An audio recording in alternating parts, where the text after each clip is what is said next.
येवला शहरात दूषित पाणी पुरवठ्याचा गंभीर प्रकार, नागरिकांच्या आरोग्यावर धोका। येवला जिल्हा नाशिक येवला शहर नगर परिषद हद्दीतील नागरी वसाहतीमध्ये पाणी पुरवठा विभागाच्या हलगर्जीपणामुळे गंभीर परिस्थिती निर्माण झाली आहे। नगर दरवाजा रोड परिसरातील सलीम चहावाले यांच्या हॉटेलजवळील पाणी पुरवठा लाईनमध्ये मोठ्या प्रमाणात गळती होत असल्याचे समोर आले आहे। स्थानिक नागरिकांच्या माहितीनुसार संबंधित व्हॉल्वमधून होणाऱ्या गळतीमुळे दूषित पाणी पुरवठा चेंबरमध्ये साचत आहेत। पाणी पुरवठा बंद केल्यानंतर हे साचलेले घाण पाणी पुन्हा पिण्याच्या पाईपलाईनमध्ये मिसळले जात असल्याने गंभीर आरोप नागरिकांनी केला आहे।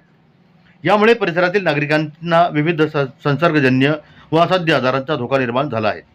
या प्रकारामुळे नागरिकांच्या आरोग्याशी थेट खेळ केला जात असून नगर परिषद पाणी पुरवठा विभागाच्या निष्काळजीपणावर प्रश्नचिन्ह उपस्थित होत आहेत। स्थानिकांनी याबाबत तातडीने दखल घेऊन गळती दुरुस्त करावी, दूषित पाण्याचा पुरवठा थांबवावा आणि भविष्यात अशा घटना टाळण्यासाठी कायमस्वरूपी उपाययोजना कराव्यात अशी मागणी केली जात आहे। नागरिकांनी यापूर्वी सुद्धा अनेक वेळा धरणे आंदोलने करून नगर परिषदेच्या निदर्शनास आणून दिलेले आहेत की शहरात गलिच्छ पाणी पुरवठा होत असल्याबाबत गंभीर प्रकार निदर्शनास आणून दिलेले आहेत, तरीसुद्धा अद्यापपर्यंत कुठल्याही प्रकारे दखल घेण्यात आलेली नाहीत। यासाठी पोलीस टाईम न्यूजने दखल घेऊन संबंधित नागरिकांच्या समस्या नगरपालिका प्रशासनापर्यंत पोहोचवण्याचा प्रयास केला आहे।